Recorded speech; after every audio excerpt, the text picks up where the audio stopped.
नमस्कार, कार्यक्रम संवादमा यहाँहरूलाई स्वागत छ। म नयन सापकोटा। आजको संवादमा हामीसँग स्टुडियोमा उपस्थित हुनुहुन्छ डाक्टर महावीर पुन। उहाँ राष्ट्रिय आविष्कार केन्द्रका अध्यक्ष हुनुहुन्छ। महावीर पुन नेपालमा प्रविधि मार्फत समृद्ध बनाउने अभियानमा हुनुहुन्छ र देशमै भएका जनशक्ति मार्फत आविष्कार र अनुसन्धानबाट मात्रै देशको समृद्धि हुन्छ भन्ने अभियानमा उहाँ निकै लामो समयदेखि आविष्कार केन्द्र सञ्चालन गरेर अहिले देशमा भएको जनशक्तिलाई परिचालन गर्ने अभियानमा लागिरहनु भएको छ। महावीर पुन केही समय अगाडि मात्रै 2 महिना युरोप भ्रमण सकेर नेपाल फर्किनु भएको हो र आविष्कार केन्द्रले अहिले कस्तो जनशक्तिलाई साथ लिइरहेको छ र राष्ट्रिय आविष्कार केन्द्रले कुन कुरामा कुन क्षेत्रमा आविष्कार अनुसन्धान गरिरहेको छ त, आविष्कार केन्द्र सञ्चालन गर्नको लागि कतिको सहज छ, सहयोग कसले दिइरहेका छन् र कसरी अगाडि बढ्न खोजिरहेको छ, आज हामी उहाँसँग यही संवाद गर्न गइरहेका छौँ। स्वागत छ यहाँलाई। धन्यवाद छ। अब डाक्टर महावीर पुन एउटा वायरलेस मार्फत एउटा डाँडाबाट अर्को डाँडामा ताररहित इन्टरनेट सेवा प्रवाह गर्ने व्यक्तिको रूपमा तपाईँ परिचित हुनुहुन्थ्यो र अहिले राष्ट्रिय आविष्कार केन्द्र यहाँले सञ्चालन गर्नुभएको छ, त्यसको तपाईँ अध्यक्ष हुनुहुन्छ र 2 महिना तपाईँ युरोप भ्रमण सकेर नेपाल फर्किनु भएको छ। यो देश बाहिर कता घुम्नुभयो? अब देश बाहिर मात्र घुम्दैन, देशभित्र पनि घुमिन्छ। अब जहाँ कहाँ घुमिन्छ भन्ने कुरा चाहिँ कहाँको चाहिँ जनताहरूले यो राष्ट्रिय आविष्कार केन्द्रको बारेमा अथवा हामीले नेपालमा गरिरहेको कामको बारेमा सुन्न इच्छुक हुन्छ, त्यहाँ घुम्ने हो। म आफै चाहिँ घुम्नको लागि भनेर घुम्न जाने होइन। भनेको तपाईँलाई मन लागेर घुम्नुहुन्न, तपाईँ अरूले बोलाइसकेपछि पनि टाइम मिल्यो भने घुम्ने हो। जस्तो नेपालको विभिन्न जिल्लाहरूबाट चाहिँ कार्यक्रमहरू राखेर मलाई बोलाउँछन्, मैले टाइम भएअनुसार जान्छु। र युरोपमा पनि वास्तवमा त 1 महिनाको लागि भनेर गएको हो। 1 महिना युरोपमा चाहिँ ठाउँमा जसले चाहिँ कार्यक्रमहरू राख्छन् र उनीहरूसँग यो राष्ट्रिय आविष्कार केन्द्रको बारेमा जानकारी दिने, अन्तर्क्रिया गर्ने भनेर गएको हो। तर 1 महिना त्यो घुम्ने क्रममा चाहिँ अब धेरै ठाउँको अरू देशको मान्छेहरूले पनि अब कार्यक्रमहरू राखेर बोलाए। अब गएको बेलामा गरौँ भनेर 16वटा देशमा घुमियो, करिब 82वटा सहरहरूमा घुमियो। अझै पनि ती धेरै कार्यक्रमहरू राखेका थिए, बस्न चाहिँ को लागि चाहिँ कार्यक्रमहरू थियो, अनुरोधहरू गरिरहेका थिए। तर साह्रै धेरै भयो, यसरी डुलेर हुँदैन भनेर म फर्केर आएको। भनेको बाहिर युरोप जाँदाखेरि 16वटा राष्ट्र यहाँ घुम्नुभयो, 80वटा तपाईँले सहर देख्नुभयो होइन? अब यस अगाडि पनि अमेरिका देखेर आएको मान्छेलाई युरोपको सहर देख्दैमा के नौलो अनुभूति हुन्छ र होइन? र यसरी चाहिँ बाहिर गएर तपाईँले चाहिँ सहर विदेश घुमिरहँदाखेरि त्यहाँको जुन समृद्धि, त्यहाँको चाहिँ आविष्कार, त्यहाँको अनुसन्धान तपाईँले नजिकबाट चाहिँ देख्ने मौका पनि पाउनुभयो होइन?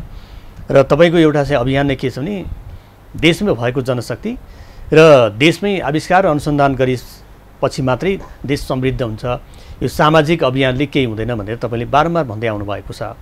खासमा के देख्नुभयो जुन 2 महिना चाहिँ युरोप घुम्दाखेरि? जहाँ पनि घुम्दाखेरि मेरो चाहिँ उद्देश्य 2टा हुन्छ। पहिलो उद्देश्य भनेको धेरैभन्दा धेरै नेपालीहरू जो चाहिँ विदेशमा बसिरहनु भएको छ, जसलाई चाहिँ नेपालप्रति चासो छ र जसलाई राष्ट्रिय आविष्कार केन्द्रले गरेको कामको बारेमा जान्न इच्छुक छ, उनीहरूसँग भेटघाट गरेर एउटा अन्तर्क्रिया छलफलको कार्यक्रम गर्ने हो।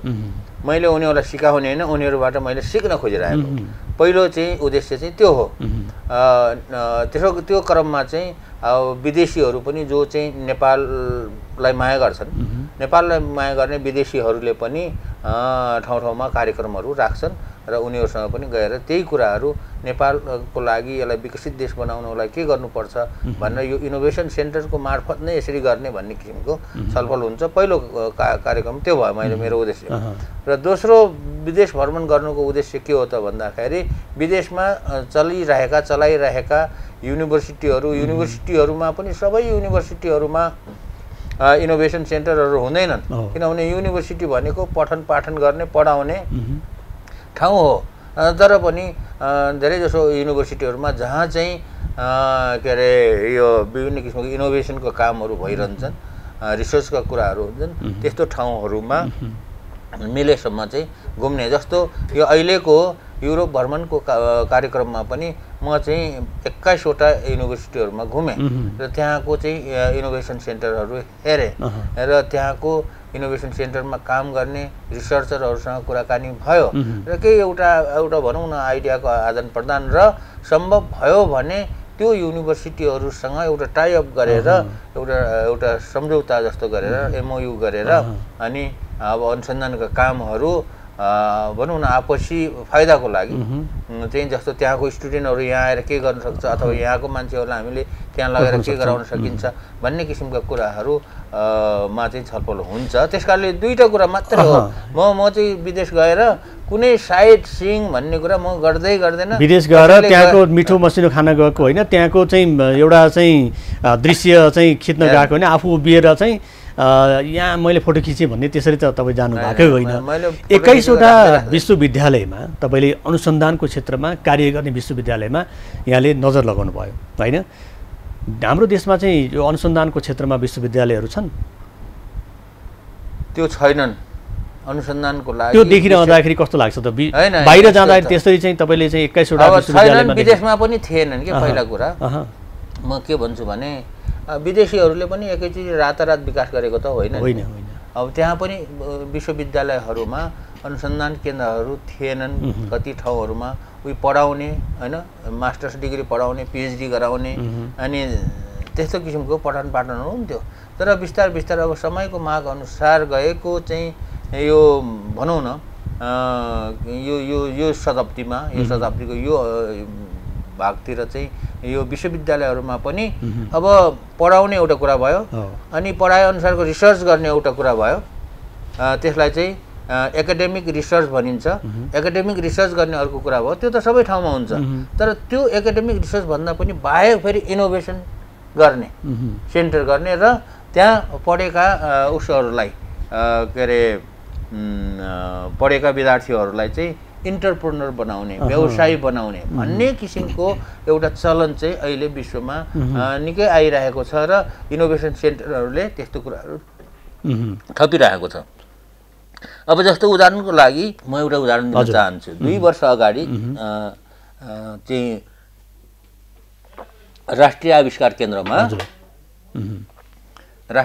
केन्द्रमा ब्याङ्ककको एसियन इन्स्टिच्युट अफ टेक्नोलोजीको प्रेसिडेन्ट आउनुभयो। उहाँ आएर भेटघाट गर्नुभयो, छलफल गरियो। उहाँले एउटा कुरा के भन्नुभयो भने यो एसियन इन्स्टिच्युट अफ टेक्नोलोजी जो चाहिँ एसियाको सबै एउटा एकदमै राम्रो नम्बर भनौँ न पहिलो 5औं 10औंमा पढ्ने एउटा युनिभर्सिटी हो। यो युनिभर्सिटीले 60 वर्षसम्म पठन पाठन मात्र गरेको रहेछ। पढायो, उनीहरूलाई सर्टिफिकेट दियो, सर्टिफिकेट लिएका मान्छेहरू चाहिँ गएर आफ्नो देशमा गएर चाहिँ जागिर खाएको रहेछन्। कसैले सरकारी जागिर खाएको छ, कसैले प्राइभेट जागिर खाएको छ। तर हामीले व्यवसायहरू इन्टरप्रेन्योरहरू उत्पादन गरेका रहन्छौँ भनेर 60 वर्ष अगाडि चाहिँ स्थापना भएको एसियन इन्स्टिच्युट अफ टेक्नोलोजीले बल्ल गएको 2 वर्ष अगाडि त्यहाँ चाहिँ इनोभेसन सेन्टर खोल्यो। त्यति लामो समय बिताएको एउटा युनिभर्सिटीले पनि बल्ल 2 वर्ष अगाडि मात्रै। उहाँको भनाइ त्यही थियो कि हामीले सिर्फ पढाएर चाहिँ काम गर्ने एउटा जागिर खाने मान्छे मात्र उत्पादन गरेका रहेछौँ, इन्टरप्रेन्योर चाहिँ उत्पादन गरेका रहेनछौँ। त्यस कारणले हामीले पनि नयाँ इनोभेसन सेन्टर 2 वर्ष अगाडि भयो, अहिलेको आजभन्दा 2 वर्ष यो उनीहरूले भर्खर खोल्यो। र मैले विदेशमा जाँदाखेरि पनि जस्तो म चाहिँ स्विडेनमा गएँ, अनि त्यो फिनल्यान्डमा गएँ, त्यहाँ पनि त्यस्ता किसिमका पढाइ हुन्छ। पढाइ भएको पढाइको साथसाथै उनीहरूले छुट्टै चाहिँ अब एउटा इनोभेसन सेन्टर खोलेको छ। त्यो भनेको के, रिसर्च सेन्टर र इनोभेसन सेन्टरमा चाहिँ फरक छ। रिसर्च सेन्टरमा प्रायः जसो एकाडेमिक रिसर्च हुन्छ अथवा शैक्षिक अनुसन्धान हुन्छ, सैद्धान्तिक रूपमा चाहिँ त्यसमा पठन पाठनको माध्यमबाट त्यसलाई अनुसन्धान गर्ने र नयाँ थ्योरीहरू पत्ता लगाउने, सिद्धान्तहरू पत्ता लगाउने। अब भनेपछि अब त्यसैको आधारमा फेरि त्यसलाई चाहिँ बजारीकरण गर्ने, व्यवसायीकरण गर्ने र चाहिँ व्यवसायहरू उत्पादन गर्ने भन्ने कुराको लागि चाहिँ छुट्टै वातावरण बनाउनु पर्छ। त्यो भनेको आविष्कार भनौँ अथवा अनुसन्धान भनौँ।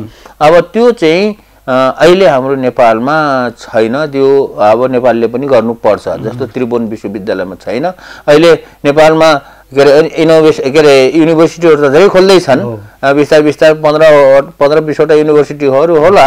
र मैले भन्ने गरेको कुरा के छ भने यो नयाँ नयाँ युनिभर्सिटीहरू जति खोलिन्छन् त्यसमा यस्तो किसिमको सेक्सन पनि राख्नुपर्छ, शाखा पनि राख्नुपर्छ भन्ने छ। र काठमाडौँ युनिभर्सिटीले चाहिँ गएको 1-2 वर्ष अगाडिदेखि चाहिँ त्यहाँ एउटा रुरल इनोभेसन ल्याब भन्ने चाहिँ खोलेर त्यो प्रयासपट्टि चाहिँ काठमाडौँ युनिभर्सिटी चाहिँ सुरुवात गरेको छ। र अहिले यो पोखरामा गण्डकी युनिभर्सिटी भनेको भर्खरै स्थापना भएको युनिभर्सिटी हो। त्यो युनिभर्सिटीमा पनि त्यो इनोभेसन सेन्टर भनेर एउटा छुट्टै त्यो चाहिँ त्यहाँ काम सुरु भएको छ। भनेको मतलब यस्तो किसिमको कुराहरू नयाँ नयाँ युनिभर्सिटी खोल्नेहरूले बुझेर यसको महत्त्व बुझेर त्यो पनि गर्नु पर्यो।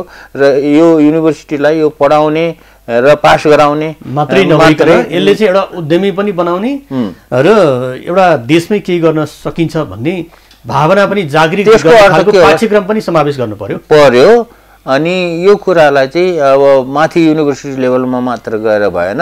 एउटा शिक्षा नीतिमा चाहिँ के छ त भन्दाखेरि तलदेखि नै अलिकति इनोभेटिभ क्रिएटिभ बनाउने भन्ने किसिमका त्यस्ता किसिमका यो पाठ्यक्रमहरू पनि विकास गरेर त्यस्तो वातावरण सिर्जना गर्नुपर्छ। यो विदेशमा बस्ने नेपालीहरू र विदेशीहरूले तपाईँ मार्फत चाहिँ खास कस्तो अपेक्षा राखिरहेको यहाँले पाउनुभयो? जुन तपाईँ 2 महिना चाहिँ युरोप भ्रमणमा जानुभयो होइन, तपाईँले 16वटा देश घुम्नुभयो, अब 80वटा सहर त तपाईँ डुल्नुभयो। खास नेपालीहरूको अपेक्षा चाहिँ डाक्टर महावीर पुनबाट के राख्दा रहेछन्? तपाईँ सहयोग बटुल्न जानुभयो कि होइन? सहयोग त म कहिले सहयोगको त विदेशमा गएर सहयोग दिनुहोस् हामीले आविष्कार केन्द्र खोलेको छु भनेर मैले कहिल्यै पनि कहीँ पनि कसैलाई पनि म भन्दैन होइन।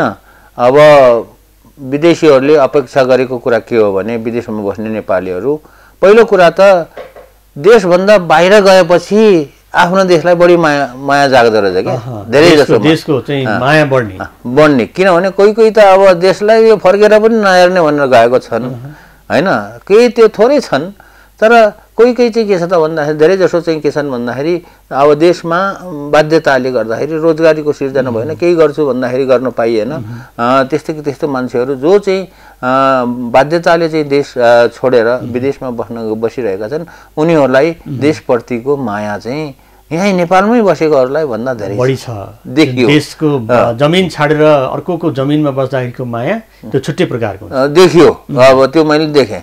त्यस कारणले उनीहरूको अपेक्षा के हो भने हामी त विदेशमा आएर बस्यौँ, अब विदेशमै भनौँ न विदेशकै नुन खाएका छौँ, विदेशकै सरकारहरूलाई विदेशीलाई नै सहयोग गरिरहेका छौँ, आफ्नो जिन्दगी पालिरहेका छौँ। तर त्यही पनि महावीर पुनले चाहिँ केही गर्न सक्छ कि भन्ने एउटा अपेक्षा त सबैमा त्यो आशा चाहिँ उनीहरुमा देखियो।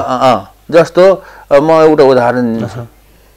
सुरुमा 2000 आजभन्दा झन्डै 22 वर्ष अगाडि 20-22 वर्ष अगाडि मैले नेपालको एकदमै दुर्गम ठाउँहरूमा इन्टरनेट लैजाँदाखेरि जुन समयमा इन्टरनेट थिएन त्यति लैजाँदाखेरि अब धेरैले के अपेक्षा गरे भने अब नेपालको पनि यसरी नै सबै ठाउँमा चाहिँ इन्टरनेट पुग्ने भयो। किनभने उति बेला त टेक्नोलोजीको विकास पनि भर्खरै हुँदै थियो।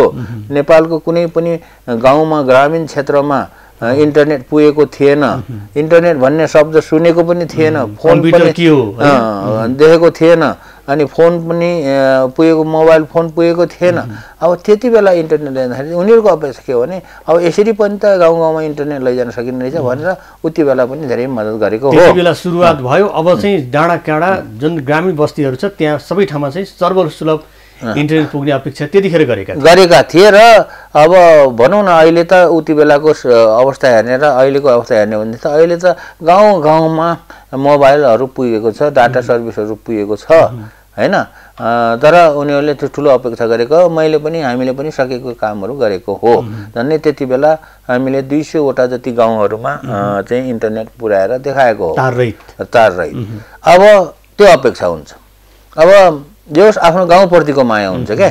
र त्यो जति पनि कामहरू गरियो प्रायः जसो विदेशमै बस्ने मान्छेहरूले आफ्नो गाउँको लागि ल मेरो गाउँमा पनि इन्टरनेट पुर्याइदिनु, मेरो गाउँमा कम्प्युटर पुर्याइदिनु पर्यो, त्यहाँ तालिमको व्यवस्था गरिदिनु पर्यो भन्ने किसिमले चाहिँ अपेक्षा मात्र होइन कि सहयोग पनि गरे। अहिलेको यो विदेश भ्रमणले तपाईँलाई कहाँ कुन गाउँमा चाहिँ यो गरिदिनु भन्ने आग्रह गरे, त्यो एकैछिन पछाडि आउनेछु। दर्शकले आज हामीसँग डाक्टर महावीर पुन हुनुहुन्छ, राष्ट्रिय आविष्कार केन्द्रका अध्यक्ष र नेपालमा एउटा आविष्कार अनुसन्धानबाट देशको समृद्धि बढाउन सकिन्छ भन्ने अभियानमा उहाँ लागिरहनु भएको छ। उहाँसँग गरिएको कुराकानीको क्रम अझै जारी छ, हामीसँगै रहनुहोला।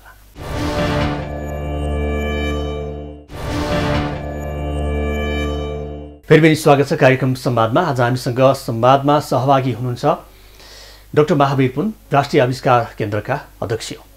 फेरि पनि स्वागत छ यहाँलाई। धन्यवाद। अब अघि हामीले विदेशको जुन एउटा नेपालीहरूको महावीर पुनप्रतिको अपेक्षा होइन, जसरी यस अगाडि एउटा ग्रामीण क्षेत्रमा चाहिँ आफ्नो गाउँठाउँमा पनि इन्टरनेट पुगोस् भन्ने एउटा अपेक्षा तपाईँ मार्फत राखेका थिए, त्यो तपाईँले पुरा पनि गर्नुभयो होइन। र अहिले चाहिँ देशको मुहार फेर्नको लागि, एउटा आर्थिक उन्नतिको लागि, समृद्धिको लागि तपाईँले आविष्कार केन्द्र सञ्चालन गर्नुभएको छ। 2 वर्ष भयो अरे नि। अब दिनकै हिसाब, काम गरेको दिन हिसाबले गर्ने हो भनेदेखि 3 वर्ष पुरा भयो। काम गरेको हिसाबले गर्ने हो भने 3 वर्ष भयो। त्यो संस्थाको रूपमा दर्ता गरेर हेर्ने हो भने त्यो त 10 वर्ष भयो। 10 वर्ष भइसक्यो। अब अहिले तपाईँले विदेश जानुभयो, खास अब विदेशमा बस्ने नेपालीहरूले चाहिँ आविष्कार केन्द्रले के गरिदियो हुन्थ्यो जस्तो उहाँहरूको चाहिँ सुझाव चाहिँ के दिनुभयो खासमा? अब के गरिदियो हुन्थ्यो भनेको भन्दाखेरि पनि केही गर्न सकिन्छ कि भन्ने किसिमको कुराहरू छ। अब मैले जहाँ जाँदाखेरि पनि जोसुकैसँग कुरा गर्दाखेरि पनि मैले कुरा गर्दाखेरि अब भन्ने कुरा के हो भने देशको अर्थतन्त्र सुधार्ने, आविष्कार के को लागि गर्ने भन्दाखेरि देशको अर्थतन्त्र सुधार्ने अनुसन्धानबाट। अर्थतन्त्र कसरी सुध्रिन्छ आविष्कार गर्दाखेरि? त्यो आविष्कार गरेको चिजलाई, अनुसन्धान गरेको चिजलाई चाहिँ व्यवसायीकरण गर्ने। व्यवसायीकरण नगर्यो भने त त्यसको अर्थै भएन। त्यसलाई चाहिँ त्यो बनाउँदाखेरि जति मेहनत लाग्यो त्यसले चाहिँ काम गरेन भने अथवा त्यसको प्रयोग बढेन भने त के अर्थ रहेर भएन। तर कुनै चिज बनाएर जस्तो दैनिक उपभोगका सामानहरू बनाउने, नयाँ नयाँ किसिमको चिजहरू बनाउने, त्यसलाई चाहिँ व्यवसायीकरण गर्ने। व्यवसायीकरण गर्दाखेरि के हुन्छ त भन्दाखेरि रोजगारीको सिर्जना हुन्छ, अनि आयात घट्छ। आयात घटेपछि विदेशी मुद्रा बाहिर जाँदैन, अनि चाहिँ त्यो काम गर्ने मान्छेहरूले, उद्योग चलाउने मान्छेहरूले सरकारलाई चाहिँ कर तिर्छन् र सरकारको राजस्व पनि बढ्छ। अहिले चाहिँ आयात बढ्यो, निर्यात कम भयो, देशको आर्थिक चाहिँ सूचकहरू चौपट भयो भन्ने कुरा त अहिले आइरहेको छ। अहिले त झनै खत्म भयो। अब त 6 महिना 5 महिनालाई मात्रै पुग्ने चाहिँ हामीसँग यो विदेशी चाहिँ डलरको सञ्चित भयो।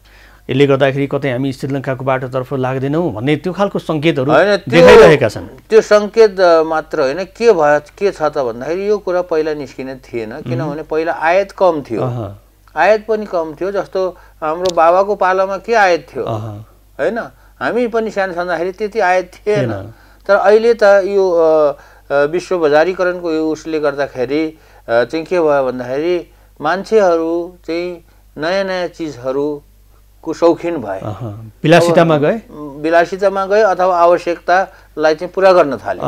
पहिला त चाहेर पनि आवश्यकता पुरा हुँदैन थियो भनेदेखि अब मान्छेहरूले चाहिँ जति पनि सामानहरू विश्व बजारमा आउँछन् त्यो प्रयोग गर्न थालेपछि त आयात त वात्तै बढ्यो।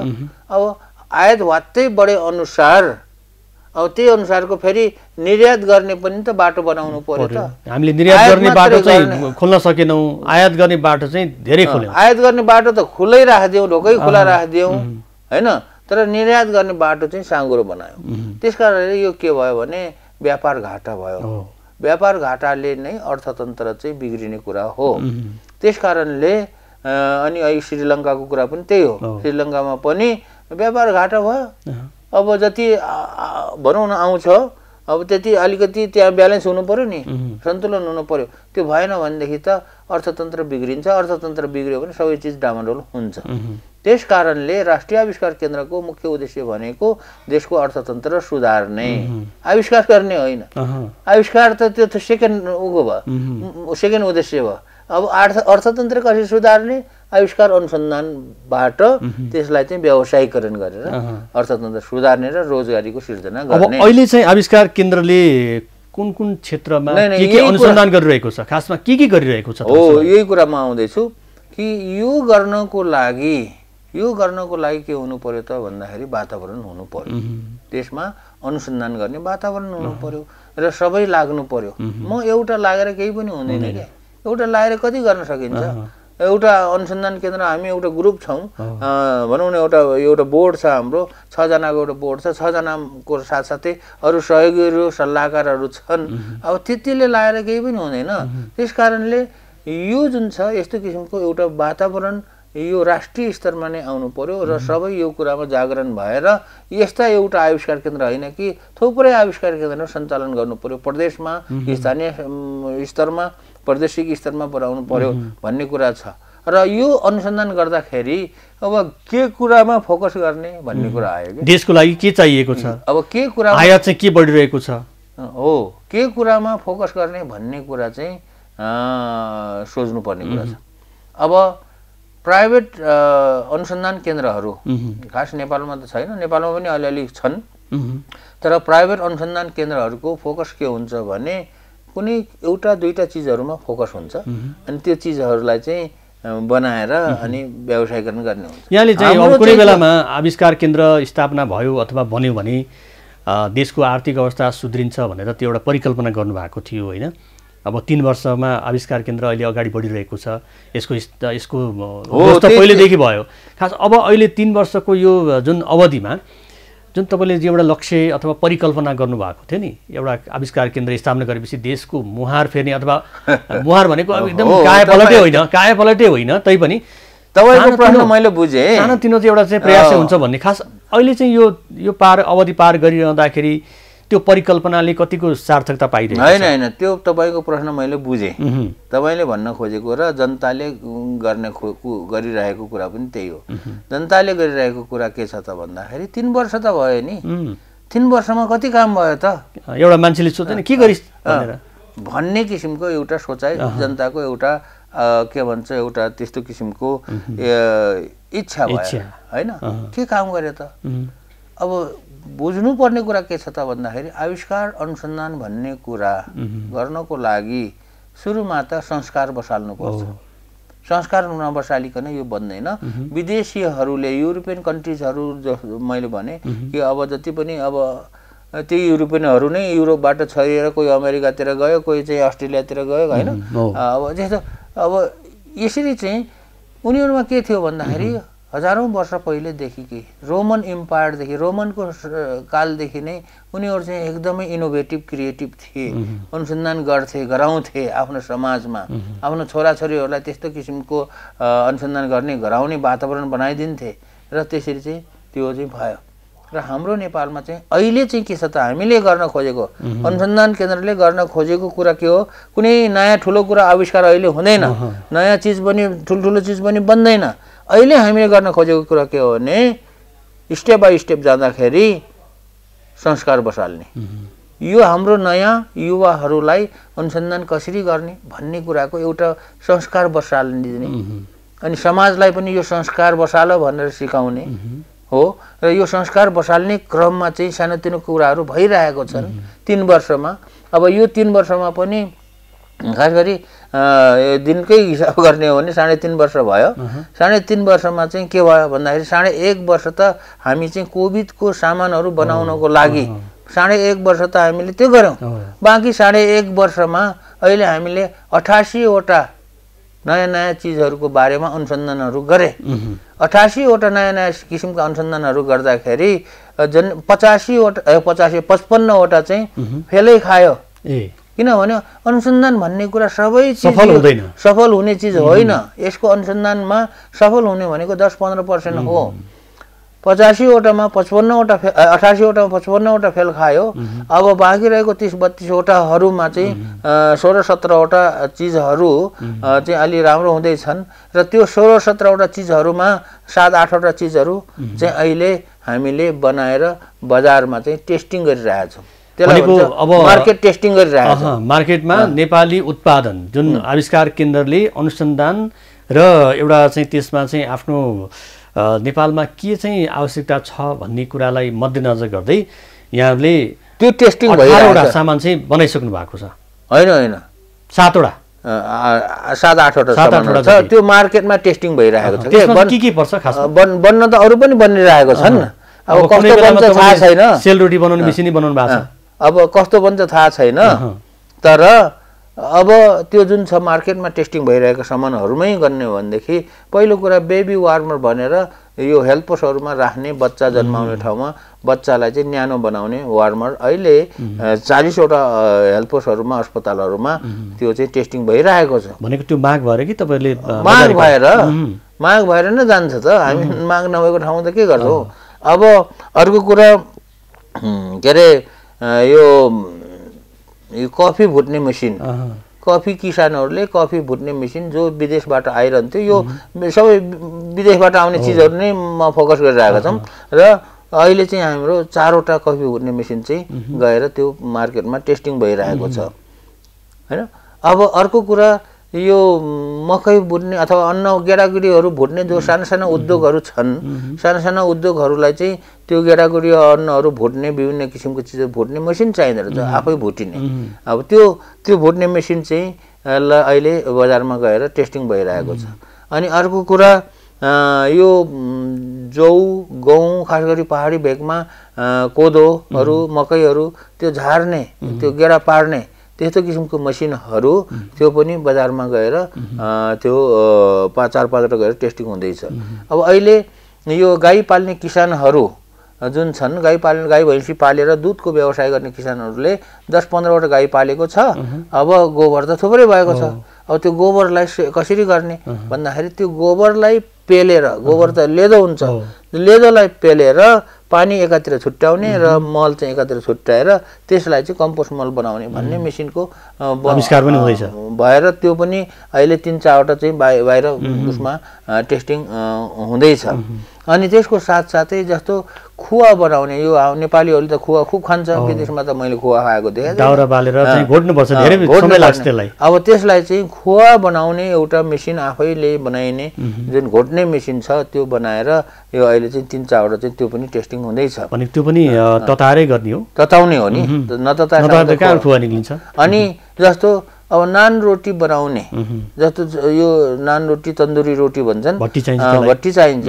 अब त्यो चाहिँ अहिलेसम्म कोइलाको भट्टी थियो, अब त्यसमा चाहिँ बिजुलीबाट चल्ने इलेक्ट्रिक भट्टी बनाएर त्यो पनि परीक्षणहरू भइरहेको छ। अब स्वास्थ्यको लागि चाहिँ के अरे यो इलेक्ट्रोनिक हेल्थ रेकर्डिङ सिस्टम भनेर अस्पतालहरूमा र यो हेल्पसहरूमा जुन चाहिँ सरकारको नीतिमा पनि छ। सरकारको नीतिमा के छ त भन्दाखेरि कुन ठाउँको बिरामीहरूको सबै चिजहरू जस्तो जुन विदेशमा हुन्छ, विदेशमा चाहिँ के हुन्छ भने कुनै पनि बिरामीको हेल्थ रेकर्ड चाहिँ उनीहरूले चाहिँ अनलाइन राखेको हुन्छ, स्टोर गरेर राखेको हुन्छ र आवश्यक परेको बेलामा त्यो चाहिँ हेर्ने, किनभने पहिलाको के कसरी गरिरहेको थियो सबै कुरा चाहिएको बेलामा एभाइलेबल हुने भन्ने किसिमले इलेक्ट्रोनिक हेल्थ रेकर्डिङ सिस्टम सबै अस्पतालहरूमा छ विकसित देशहरूमा। अब नेपालमा पनि सरकारले त्यो गर्ने भनेर नीति ल्याएको छ, तर हामीले 1.5 वर्ष अगाडिदेखि नै त्यस्तो सिस्टम बनाएर चाहिँ त्यो चाहिँ पाइलट गरिरहेका छौँ।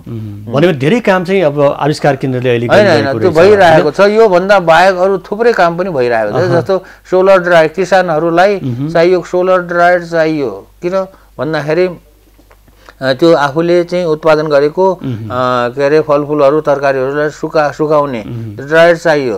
अनि किसानहरूलाई जब बारीमा चाहिँ फलफुल उत्पादन गर्छन्, उत्पादन गरेपछि तुरुन्तै बजारमा गएन भने 2-4 दिन बस्यो भने त्यो चाहिँ के अरे बिग्रेर जान्छ। त्यस कारणले नबिग्रोस् भन्नको लागि एउटा सानो स्टोरेज बक्स जस्तो बनाएर त्यो पनि हामीले मार्केटमा टेस्टिङ गरिरहेको छन्। भनेको त्यो चाहिँ कोल्ड स्टोर जस्तो सानो कोल्ड स्टोर त होइन, तर जे होस् त्यसले धेरै समयसम्म त स्टोर गर्दैन, केही समयको लागि हप्ता 10 दिनको लागि सुरक्षित राख्छ बजारमा नजान्दैसम्म। भनेको अब आविष्कार केन्द्रले यति धेरै काम गरिरहेको छ, यो काम गरिरहँदाखेरि यहाँको मेहनत पनि गइरहेको छ, खर्च पनि भइरहेको छ र जनशक्ति पनि परिचालन यहाँहरूले गरिरहनु भएको छ। अब यो तपाईँहरूले आविष्कार अनुसन्धान र यसलाई चाहिँ बजारीकरण गर्ने मेसमा लागिरहँदा यसले कस्तो खालको प्रतिक्रिया दिएको छ, म तपाईँसँग एकैछिनपछि आउनेछु। दर्शक आज हामीसँग राष्ट्रिय आविष्कार केन्द्रका अध्यक्ष डाक्टर महावीर पुन हुनुहुन्छ। उहाँसँग गरिएको कुराकानीको क्रम अझै जारी छ, हामीसँगै रहनुहोला।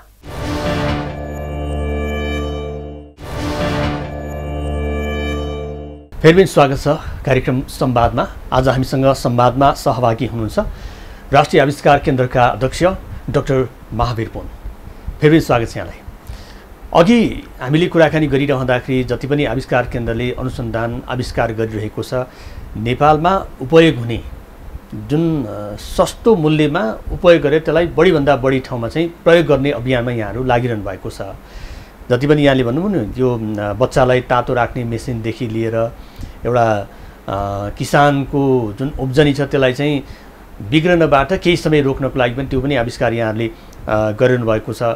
अब स्वास्थ्य क्षेत्रको लागि जुन मेडिकल रिपोर्ट भनौँ त्यहाँको अगाडि पछाडि के भएको छ त्यसलाई पनि रेकर्ड राख्ने त्यो खालको तपाईँहरूले पनि अनुसन्धान आविष्कार गरिरहनु भएको छ। यो सबै गरिरहँदाखेरि हुन्छ यहाँले अघि भन्नुभयो 88 वटा गर्दाखेरि जम्मा जम्मी 55 वटा त फेलै भयो, अरू बाँकी रहेको चाहिँ हामीले अगाडि बढिरहेको छ भनिरहनु भएको छ।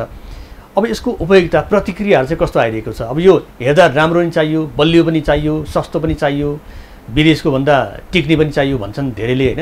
नेपालमा बनेको भनेर नाक खुम्च्याउने चलन पनि छ, तर बिस्तारै बिस्तारै यो नेपालमा बनेको भनेर नाक खुम्च्याउने चलन चाहिँ खास कारण के हो भने पहिला केही पनि थिएन, बन्दैन थियो र के बनायो होला र भन्ने एउटा त्यो कुरा भयो, त्यो सोचाइमा त्यो कुरा।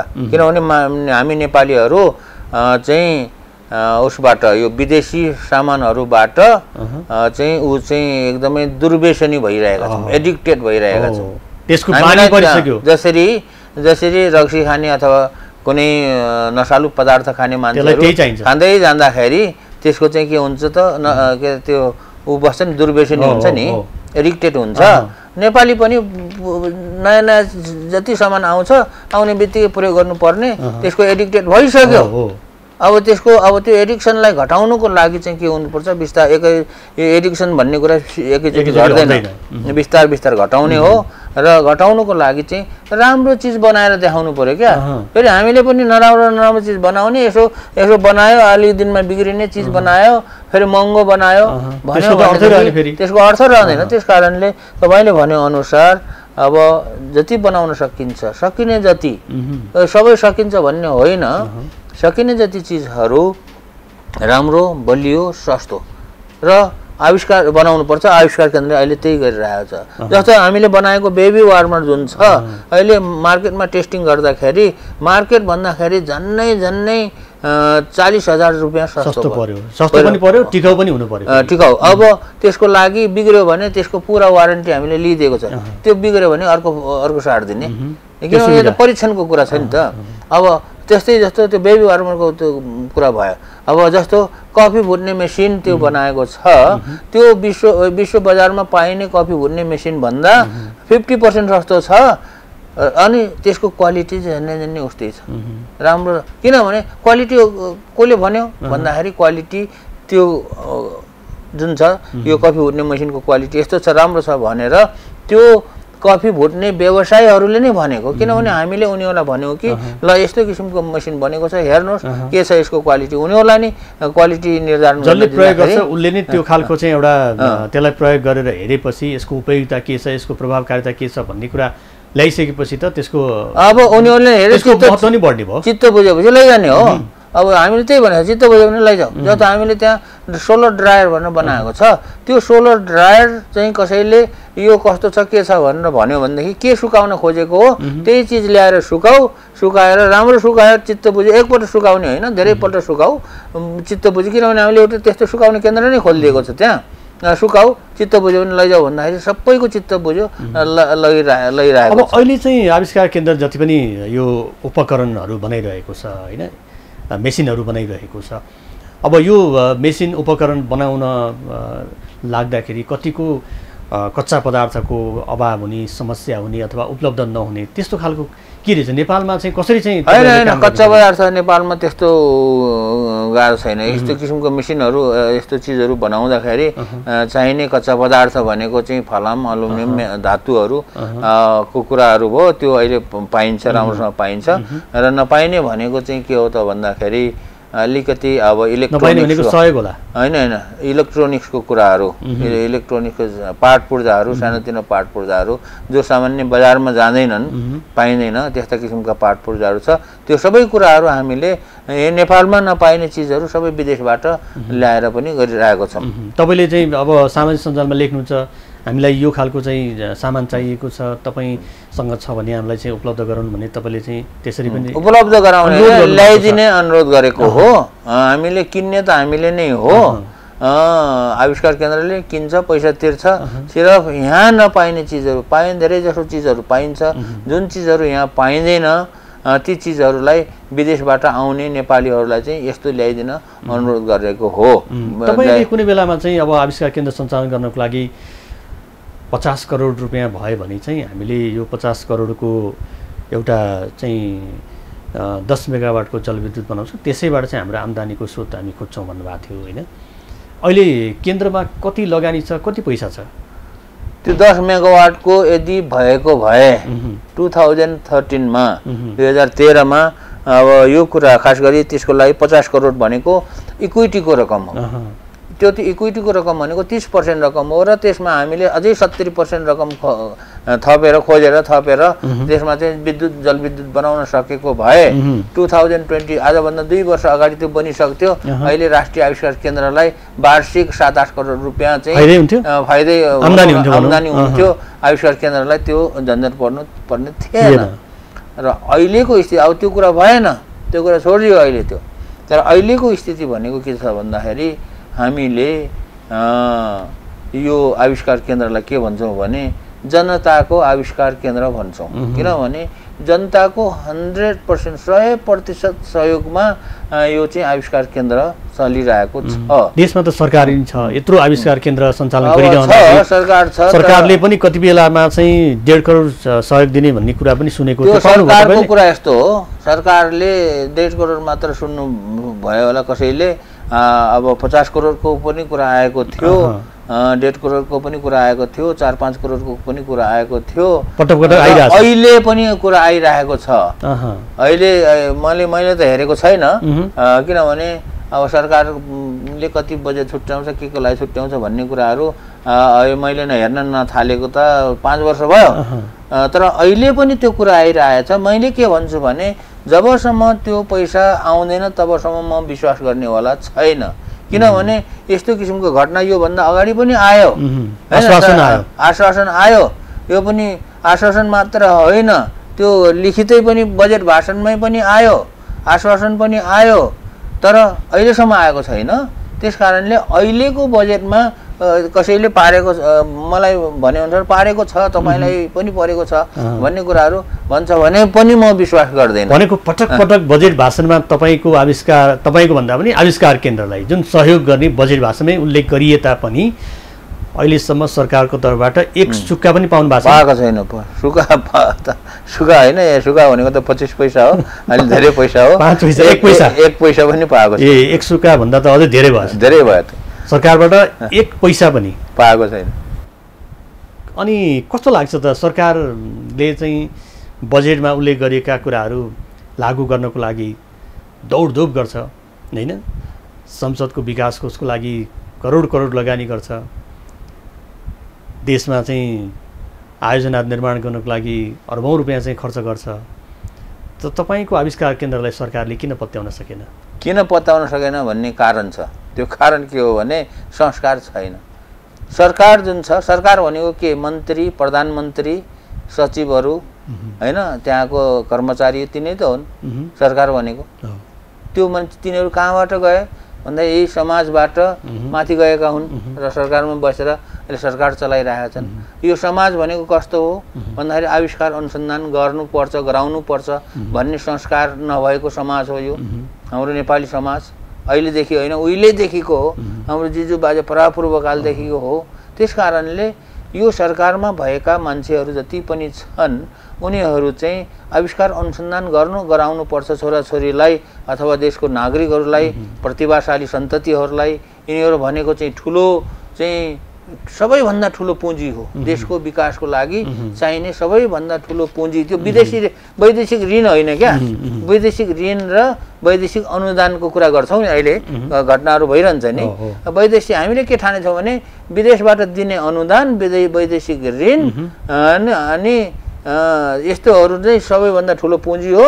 यो पुँजी भयो भनेदेखि देशको विकास हुन्छ, त्यही भएर यो पुँजी भएन भने देशको विकास हुँदैन भन्ने संस्कारमा हामी हुर्केका छौँ। तपाईँलाई चाहिँ सरकारको सहयोग भए पनि नभए पनि तपाईँ आफ्नो अभियानमा चाहिँ अगाडि बढिरहेको छ। तपाईँले सरकारबाट अपेक्षा राख्नु भएको छ कि दिए भने लिने हो, नभए त किन अपेक्षा राख्नु भन्ने भयो? होइन, अपेक्षा राखेको हो, तर राख्दैमा पनि त्यो नआउने अपेक्षा राखेर के फाइदा भयो? अहिले चाहिँ आश राख्नु भएको छ? अहिलेको बजेट यस्तो छ। म भन्छु त्यो कुरा चाहिँ, म भन्दै जान्छु कि यो जुन छ सरकारमा तपाईँले जुन प्रश्न भन्दै अलिकति टुङ्गिया छैन।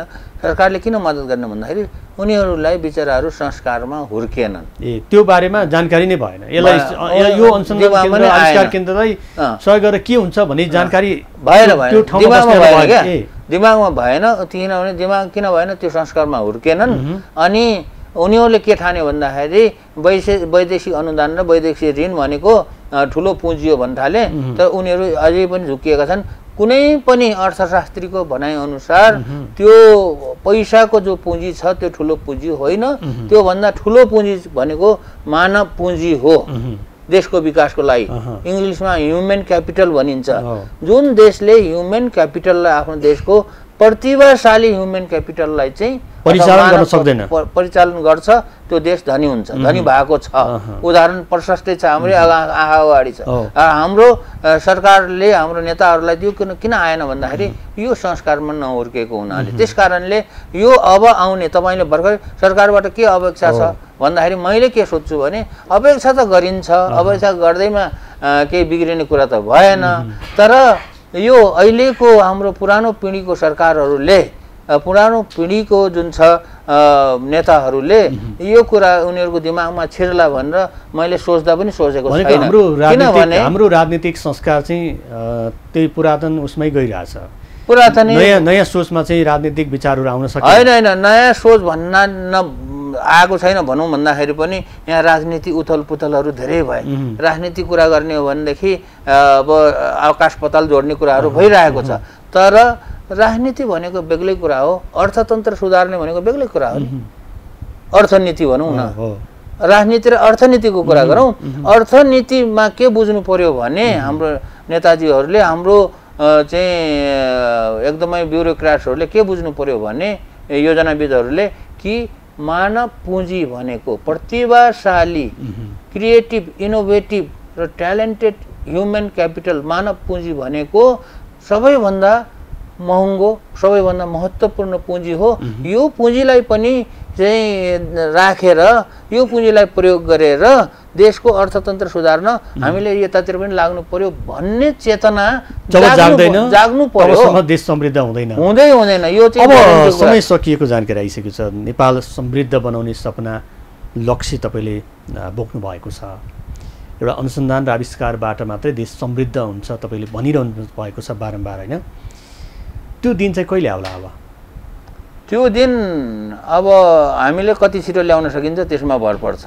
किनभने यो कुरा भनेको एउटा व्यक्तिको प्रयासले मात्र हुने कुरा भएन। यो सबै लाग्नु पर्यो। थाक्नु भएको छैन? थाक्ने त कुरै छैन, किनभने मेरो कुनै जागिर छैन, मेरो कुनै आफ्नो व्यवसाय छैन। अनि मलाई त काम त पाएको छ, झन् मजा भएको छ नि। अब तपाईँले त्यो दिन कहिले आउला भनेपछि जबसम्म हामीले यो संस्कार बसालिँदैन तबसम्म त्यो दिन आउँदैन। अब आविष्कार अनुसन्धान नगरिकन देशको विकास हुँदैन, देश चाहिँ समृद्धि हुँदैन भन्ने कुरा हेर्ने हो भने अर्को देशलाई हेरे हुन्छ।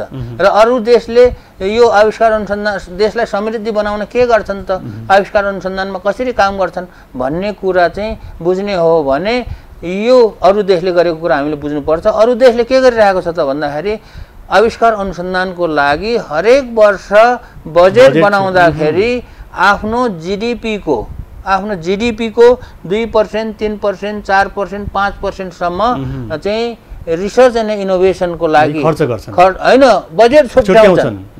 बजेट खर्च गर्ने भने त बजेट छुट्याएर खर्च गर्ने। नेपालमा चाहिँ मैले के भनेको भने अहिले यो भन्न थालेको मैले 10 वर्ष भयो हाम्रो नेताजीहरूलाई भन्न थालेको, सबैलाई भन्न थालेको, आम जनतालाई भन्न थालेको कि 1%बाट सुरु गरौँ। अरू देशले, विकसित देशले, युरोपियन कन्ट्रिजहरूमा 16वटा देश घुम्यौँ भने नि त्यो अधिकांश देशहरूमा 3%, 4% छुट्याइरहेका छन्। हाम्रो देशमा चाहिँ अहिलेसम्म केही पनि छैन। अब अहिले हाम्रो देशमा 1%बाट सुरु गरौँ र त्यो केन्द्रीय सरकारलाई भन्दा थाकेर मैले अहिले प्रदेश सरकारलाई पनि त्यही भनिरहेको छु, स्थानीय सरकारलाई पनि त्यही भनिरहेको छु। आश मार्नु भएको छ नि हैन, 10 वर्ष चाहिँ अब कराए अब नेताहरूको नेतृत्व तहमा बस्नेहरूको कानमा बत्तास लागेर भन्छ नि, लागेको छैन। अब त्यही भएर मैले पुरानो पिँढीबाट मैले चाहिँ आश चाहिँ धेरै कम गरेको छु। त्यो भनेको निराशा चाहिँ भएको होइन। निराशा सँगसँगै आशा पनि जगाउन सक्नु पर्दछ। निराशा त तपाईँले होइन, आशा भन्ने कुरा अब यङ जेनेरेसनमा राख्ने हो के, मैले यङ जेनेरेसनबाट आशा गरेको छु। हस्, यहाँको जुन यो आशा अब बिस्तारै बिस्तारै पुरा होस्। जुन एउटा आविष्कार र अनुसन्धानको लागि देशले 1%बाट जिडिपीको 1%बाट सुरुवात गरोस्, त्यो सरकारले आँखा देखोस्। यहाँको यो अभियान निरन्तर जारी रहोस् र राष्ट्रिय आविष्कार केन्द्रले जुन अनुसन्धान र आविष्कार गरिरहेको छ देश समृद्ध बनाउने अभियानमा तपाईँ र केन्द्र सफल होस्। हामीसँग संवादको लागि आइदिनुभयो, समय दिनुभयो, यसको लागि धेरै धन्यवाद। ल, धन्यवाद। दर्शक, उहाँ हुन्थ्यो डाक्टर महावीर पुन, राष्ट्रिय आविष्कार केन्द्रका अध्यक्ष। राष्ट्रिय आविष्कार केन्द्रले देश भएका जनशक्तिलाई प्रयोग गरेर देश समृद्ध बने अभियानमा अनुसन्धान र आविष्कार गरेको छ। विभिन्न उपकरण र मेसिन मार्फत विभिन्न ठाउँमा यसले आफ्नो अनुसन्धानलाई अगाडि बढाइरहेको छ। समृद्ध देश बनाउने अभियानमा डाक्टर महावीर पुन लाग्नु भएको छ। उहाँको यो अभियानमा तपाईँ हाम्रो हातेमालो पनि अपरिहार्य छ। आजको संवादको समय सकिएको छ। खबरभित्रको खबरको लागि हेर्दै रहनुहोला एबी न्यूज खबर। नमस्कार।